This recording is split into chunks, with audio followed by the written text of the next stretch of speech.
I will be presenting the conceptual framework of a new research project that I've embarked on, and I really look forward to any comments, questions, and indeed suggestions that you have going forward. It concerns Canada's private refugee sponsorship system that I will now explain to you. So, as many of you probably know, from November 15th, from about November 2015 to the end of November 2017, about a 2-year period, Canada resettled around 50,000 Syrian refugees. I want to distinguish here, for those of you who don't know, between resettlement of refugees and our asylum system. Resettlement is the process by which those who are refugees abroad in some other country, typically outside the country from which they fear persecution, are brought to Canada for resettlement. They enter and acquire permanent resident status immediately and put on the road to citizenship. Those are resettled refugees. I distinguish that from asylum seekers, who are people who on their own initiative show up at a Canadian border or a port of entry, that is to say an airport, for example, and ask for refugee protection. In so doing, they are asking Canada to fulfill its international legal obligations to protect refugees. Right now, I'm talking about only resettled refugees. Now, of the 50,000 Syrian refugees who are resettled over this 2-year period, about half were resettled through what is known as the Government-Assisted Refugee Program. Of the remainder, about 20% were called privately sponsored refugees, and then another 5% are what are called blended visa office referrals. I have no expectation that you would know or remember any of those terms. But let me just say that each of those models provides the following: 12 months of income support, income assistance to the resettled refugee, access to the usual public services, health, education, and so on, as well as settlement-specific services for immigrants and refugees like English or French as a second language training and various related supports. The difference between the three models, government-assisted or GARs, privately sponsored PSRs or this blended visa program, is really about who selects or nominates the refugee and who pays for the income assistance. Government-assisted refugees are financially supported by the government. They are also selected by the government, usually or often on referral from the United Nations High Commissioner for Refugees. With privately sponsored refugees, groups of Canadians, called sponsorship groups, can nominate the particular refugees they wish to sponsor. They can also ask for a referral if they don't have anybody in particular that they want to sponsor. Blended, and those people, private sponsors, pay for 100% of the income assistance. Rather than the government paying, the sponsorship group pays. With blended visa cases, the sponsorship group does not name or select the refugees, and they pay 50% of the cost, and the government pays the other 50%. So it's a 50-50 cost sharing for the year. Okay. In all of these cases, government-assisted GARs, privately sponsored or blended visa cases, the government still screens the refugees abroad for admissibility according to health, criminality, security, etc. And the government's also responsible for transporting the refugees to Canada. I'm now embarking on an empirical investigation that explores private refugee sponsorship, and here I include those blended visa cases that are in fact 50-50 cost sharing. And I examine this phenomenon from the perspective of Canadian sponsors. No other state in the world among those who resettle refugees, and there are about 22 countries that do it, actually has a system of private sponsorship that Canada has. And that system has attracted considerable interest. Lots of people are out there researching resettled refugees from the perspective of refugees. How are the refugees faring according to the various metrics of integration and settlement? Economic, social, health, education, etc. Lots of people are looking at that. The research that I'm doing looks exclusively at the sponsors. I'm working with social scientists because I think frankly, I'm a legal scholar, and I have none of the skills to do an empirical investigation. And so I'm learning from them. And also I'm working with social scientists because although there is some law involved, there's not a lot of law involved in refugee resettlement. And the legal questions are by and large not the most interesting questions in my view to ask. The question that I do ask for purposes of this research is not how does refugee resettlement transform refugees into citizens, but rather I ask, how does refugee resettlement remake the citizenship of sponsors? So with that in mind, let me just say quickly that our system of public and private resettlement of refugees exists in its present form since 1978, when Canada, unique in the world, actually legislated into existence formal structures for both public and private refugee resettlement. The way it works is that individual Canadians, a minimum of 5 people, come together to form what is called a sponsorship group. They make a collective undertaking to provide financial assistance for the refugees they sponsor for a 12-month period. And in that period, they not only put up the money, but they do what I'll call kind of a lot of the heavy lifting of settlement and integration work. They're the ones who help get the ID documents in place, help enroll kids in school, find doctors, dentists, try to locate ESL classes, help locate accommodation. Some of you may be involved in these as members of sponsorship groups yourselves, and you'll be familiar with both the wide array of tasks and, frankly, the intense time commitment that it involves. Okay? Where refugees are publicly sponsored under the government-assisted refugee program, it is professionals in the settlement sector who do the kind of work that I have just described. Okay. Now, the inquiry into private sponsorship that I'm doing is organized along 3 dimensions, a kind of conceptual framework that I started with, and I will tell you now I am constantly adjusting and revising in accordance with the empirical research that we're doing. So the first theme, or question perhaps, that we pose is about motive. Why do people sponsor? Why do they decide to sponsor? Okay. The second is mode. And by this I mean, what is distinctive about private resettlement versus the public model? How does this private mode shape, alter the sponsorship dynamic? And the third is effect. How does the experience of sponsorship affect sponsors? How does it, in particular, constitute them as active citizens? And here I'm using the idea of sponsorship as a kind of act of citizenship, following Engen Eisen's work and others. Each of these themes is grounded in theoretical literature about hospitality, privatization, the domain of the private, ideas of civic virtue and democratic citizenship. But in order to explore these themes, the project employs 2 main methods to collect empirical data.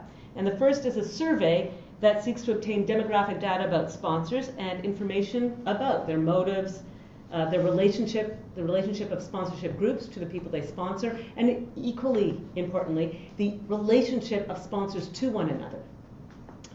We also solicit data about sponsors' own evaluation of their experience. And this survey is ongoing. We launched it in August, and we're going to close it in about a month. And if any of you are sponsors, please fill out the survey. If you don't know how, come see me. I'll send it to you. The second phase of the research, following the survey, will be semi-structured interviews with individual sponsors and other key informants. So with that as a background, let me just move to talking about the themes then of motive, mode, and effect. So the first question, why sponsor refugees? So not since the Indo-Chinese refugee movement of 1979-80, not since that movement inaugurated our contemporary refugee sponsorship system have so many Canadians undertaken private sponsorship. So what was it that sparked in so many Canadians this desire to assist Syrian refugees? And some people might sum it up in a name, Alan Kurdi. And that photo of him washed up on a Turkish beach stunned and horrified people across the globe. And within a day or two, it emerged that Alan had a Canadian aunt, and that prior to Alan's parents' desperate act of loading the family onto a rickety boat in the Mediterranean, the aunt had repeatedly and unsuccessfully entreated the Canadian government to admit relatives to Canada. Now, this Canadian connection to Alan Kurdi, which is otherwise a random and contingent fact. Other children who drowned in the Mediterranean had no such connection to Canada. Made the possibility of a different outcome both imaginable and notionally linked to actions taken or not taken in Canada. So now an image of human suffering gone viral can only operate as a kind of shorthand for a more complex analysis of how and why it motivates action and the kind of action it motivates. Importantly, people who might have otherwise written a check to assist Syrian refugees in Turkey, Lebanon, or Jordan instead stepped up to sponsor them for resettlement. And let me add here that money spent delivered to Syria, Jordan, or Lebanon for humanitarian relief would assist exponentially more people than the number of refugees who benefit from resettlement to Canada. So the question becomes, why reach beyond the boundaries of the nation state to assist strangers in need in this way? More colloquially, one can just put the question like this. Why should refugee sponsors depart from the maxim charity begins at home? Why would they do this in particular for strangers abroad? So there are many sort of ways of coming at this. And I began by approaching it as a question for which cosmopolitanism might have an answer. And I am since moving away from that, in part in response to the kind of data we're getting from the survey. So let me just begin by observing that the history of refugee resettlement in Canada, which of course began long before the refugee existed as a legal subject internationally or domestically, reveals that from about the 19th century onwards, diasporic communities have mobilized to assist ethnic, religion, or personal kin to flee oppression, war, and persecution. So perceived affinity to somebody far away based on some notion of identity, a common identity, is obviously an important driver for action. And in terms of perceived connection to refugees, it's interesting to note how other categories that heighten vulnerability to persecution, such as LGBTQ identity, for example, or personal history as an immigrant or refugee, may and in fact seem to have supplemented these traditional bases of common ethnicity, national origin, or religion as a basis for connection that people respond to. You know, some people say, why did you step up? Some people, say, as an LGBTQ person, I know that there are Syrians abroad in that situation. I feel it's important to act. So that's a way of talking about perceived connection that transcends borders and the ways in which ideas of identity are, of course, expandable. The list is not closed. In addition to that idea of some notion of connection, the practice of hospitality resonates deeply in the sacred texts of many religions that enjoin us to welcome the stranger, where being a stranger is, in fact, what makes it important. Now, indeed, the spiritual roots of hospitality are particularly salient in refugee resettlement because of the crucial role played by faith-based organizations in promoting and sustaining private refugee sponsorship in Canada. Here, under the system we now have, sponsorship agreement holders are these institutional repeat players in private sponsorship. Okay? They are organizations that have participated in private sponsorship for so long that the government has a relationship with them, and in a sense there's an expedited process because these sponsorship agreement holders have been doing it for so long, the government trusts them, they know how it's done. About 70% of these organizations are faith-based, and that says something about the historical roots. And although it's not universally the case, the main faith-based organizations that have been the pillars of private sponsorship do not seek or prefer refugees of the same faith, and they disavow any intention to proselytize through sponsorship. And religious leaders who champion resettlement have sometimes explained this non-sectarian approach with the following credo: we don't do it because of who they are, we do it because of who we are. In other words, what it means to be a good Christian or a good Jew or a good Muslim is to welcome the stranger, who may not, and indeed probably is not, a co-religionist. Now, an interesting question that arises in my present research concerns the mutability of that idea, from the spiritual to the nationalist realm. When Justin Trudeau addressed the United Nations General Assembly early in 2016, he talked about Canada's resettlement undertaking as an expression of national character, using the following kind of maple syrupy line: we are Canadian, we are here to help. Now, in so stating, he tacitly appeals, though, to a notion that part of what it means in Canada to be a good citizen is to reach out and welcome those who are not. Kimlicka and Walker contend that a globalist orientation may actually be nurtured by the ethical demands generated by particular nationalist attachments. Right? So, really, Kimlicka and Walker propose that sometimes people become good citizens of the world because this is part of it, what it means to be a good Canadian. Being Canadian motivates being or becoming more cosmopolitan in this sense. That is, in the sense of reaching beyond common bonds of kinship or nationality to aid the other. So borrowing from Appiah, who cosmopolitan philosopher, Kimlicka and Walker describe this phenomenon, this mediation, as rooted cosmopolitanism. That is, you mediate the contradiction between the universalism of the human with the exclusionary particularism of the citizen. And so Trudeau's speech, in a sense, evokes citizenship in two ways, right? First, by describing resettlement as incorporation of newcomers into the citizenry. And so you're talking about a fairly open concept of citizenship, one which, though membership itself is exclusionary, nevertheless it's a relatively open and welcoming approach to citizenship. So resettlement is incorporation of newcomers into the citizenry and not simply a mechanism for providing temporary refuge. Okay? And secondly, by inviting the audience here to draw a link between Canadian citizenship and some kind of global humanitarian commitment. Okay. So moving away from that for a moment. Many sponsors of refugees don't adhere to any faith that enjoins, that deals with this sort of duty to welcome the stranger. And even if they do adhere to a faith, they may understand their reasons for sponsorship in secular terms and non-nationalist terms. So it is the case that most refugee sponsors do not share any particularized identity characteristic with the people they sponsor. There's a little more nuance I could give to that, but I'll just make that general point right now.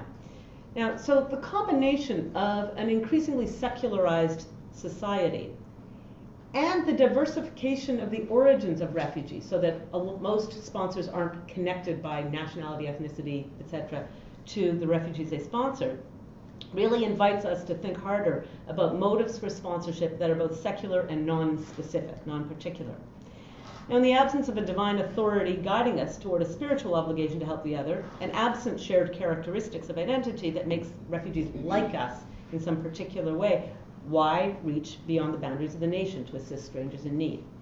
Now, this is where, again, various theories of cosmopolitanism seek to provide an account, a normative account of moral obligation that transcends our proximate attachments, and where rooted cosmopolitanism, enters into the frame. Now, I don't align myself, at least at present, with any particular version of cosmopolitanism, but I'm interested in approaching it as a kind of empirical puzzle. Now, the reasons for sponsoring Syrian refugees are surely diverse. Returning to the image of Alan Kurdi, then, we're all aware of the power of children to awaken deeply felt emotion. Right? After months of exposure to reportage on the plight of Syrian refugees, the image of Alan Kurdi, made worse by the Canadian connection I just described, seemed to suddenly shrink the moral distance between him and us as Canadians to the length of his body. It was no longer just a Middle East problem or even a European problem. The incontestable innocence of children is an important element, and the markers of culture, ethnicity, and even race, those markers that are used to interpose strangeness between us and them, are read as less conspicuous on the bodies of children than on adults. So concern for children is universal. But we're also aware, I think, of how images of children can be instrumentalized, often reluctantly, by refugee advocates and NGOs in order to attract desperately needed funds for humanitarian relief.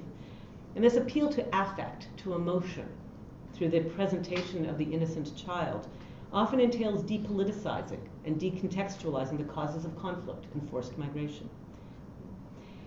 The response to suffering that this produces, then, may be linked less to a sense of implication in the causes of human suffering than to the simple recognition of our capacity to alleviate it. We're not to blame for Alan Kurdi's death, on this view, or for the plight of refugees more generally. But we do possess the means to help, and so we should. Indeed, this perceived remoteness from the sources or causes of suffering can sometimes tidy up the moral landscape within which we choose to act or not. And here I just want to raise simply the point that non-Indigenous Canadians can understand themselves as innocent in respect of the plight of refugees abroad, Syrians in particular, in a way that is just not available to them, to us, in respect of Indigenous people. And so ironically, there are ways in which distance makes it easier to act, contrary to the idea that we are more responsive when our attachment is more proximate.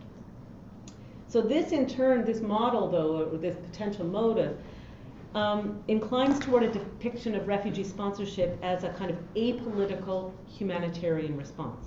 Private sponsorship as charity. Now others, however, may situate refugee sponsorship within a wider set of political commitments and practices, whether to human rights generally, to social justice, or to migrants and refugees or international solidarity. And in this kind of idea may manifest in a sense of personal or national enmeshment, if that's a word, in the forces that generate refugee flows from Syria, and a concomitant sense of obligation to contribute constructively through refugee resettlement. And this can range from a rather narrower idea. So, for example, there's a way in which the United States resettled thousands of Vietnamese because of a sense of direct engagement and responsibility in the creation of conditions that produce them. The same might be said of Canada in respect to Kosovars. We were participants in the NATO bombing. But there is also available a more general sense of shared responsibility or implication in the international organization of power and the structures and the history that creates a collective sense of obligation and responsibility to act. In either case, this ethical commitment that I'm describing here, this motive, may be more self-consciously political and therefore tilted toward an ideal of justice more than charity.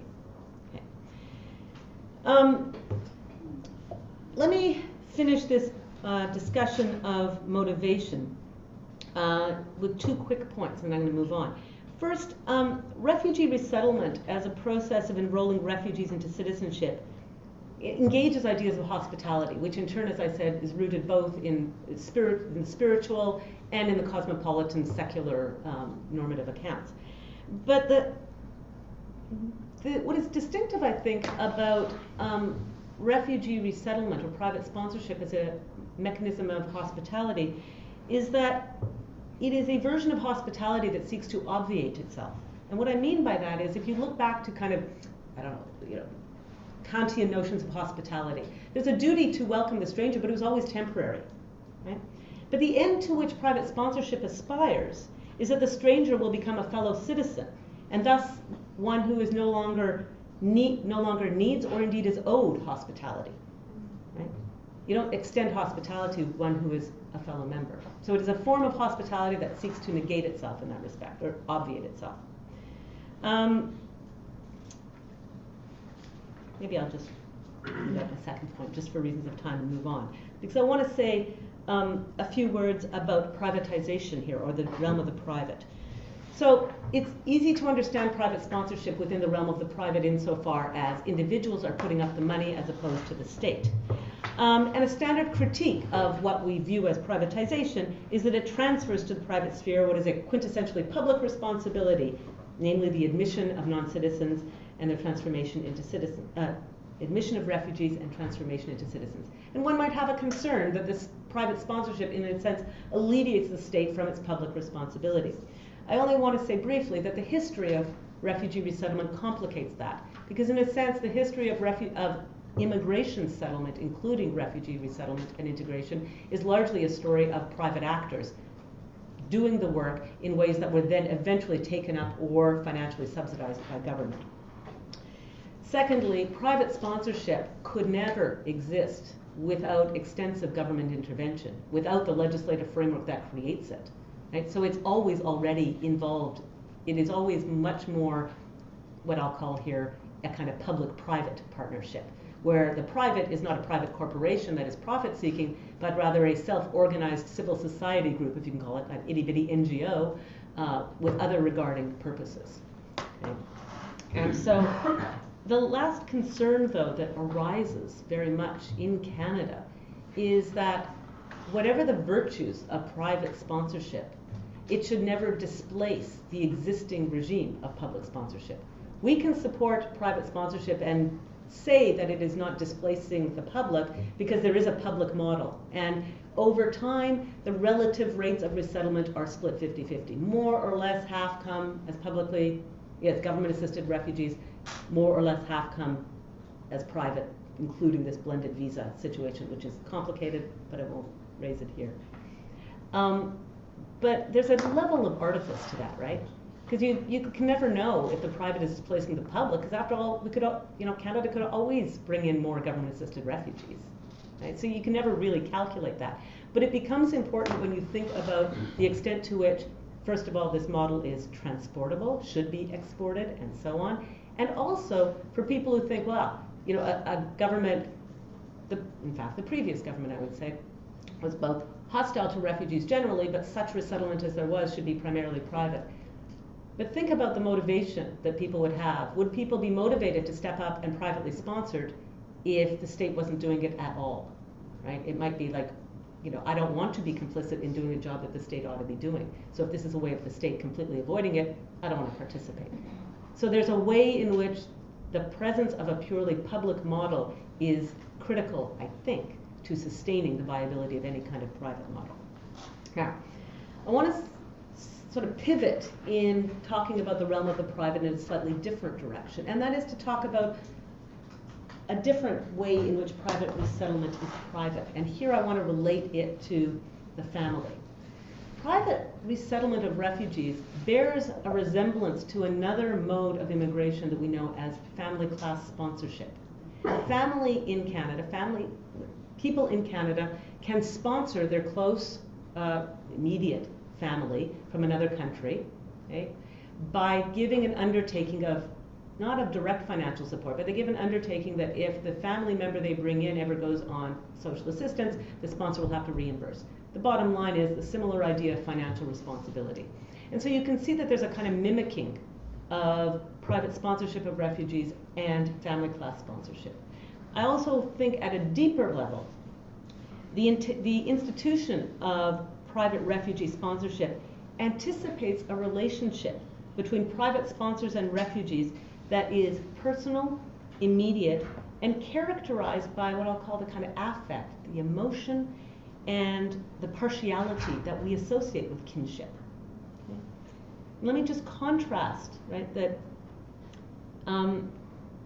private sponsors and those who work in the settlement sector. I'm going to say settlement professionals must adopt a posture of impartiality and equal commitment toward all the government-assisted refugees they serve. Right? That's a professional responsibility, and in a sense we wouldn't expect it to be otherwise. Okay? They have to treat all of the people that they serve, all of their clients, equitably, impartially, equally, if you will. Private sponsors are expected to feel a unique commitment to the particular refugee family they sponsor. They're avowedly partial. Right? They expend their considerable social capital in assisting their family, and the possessive here is frequently used and not in a sense accidental. Their family, our family, my family, in locating housing, healthcare, education, and employment, and in acculturating to Canada. And it's this personal relationship, accompanied by this transfer of social capital from sponsors to refugees, that some people credit with the relatively successful integration outcomes of privately sponsored refugees compared to government-assisted refugees. I'm not going to pursue that. I'm not sure the data supports that idea that there is a significant difference in outcome. I'm mentioning it because it's widely assumed, but it's not completely apparent. So here, of course, we know that familial relationships offer a lot, but there are also costs associated with it. There are power dynamics and differentials that we know are in play in family, right? And these are obviously compounded. They are compounded in the present in private sponsorship because, in a literal sense, the folks aren't family, and they are divided by differences of culture, often racialization, religion, socioeconomic status, clearly immigration status, and so on. There are so many gradients of difference and of power between sponsors and the refugees they sponsor, that they complicate further what we know to already be complicated dynamics that we associate with kinship, both positive, constructive, supportive, nurturing ones, and potentially problematic ones. And just again, for reasons of time, I won't dwell on it, but I hope the general point is clear. I will highlight one more dimension of family that's crucial in respect of private sponsorship. And it is this. It is what's called the echo effect. Private sponsors may indeed reach out and sponsor people who are not previously known to them and with whom they have no previous connection.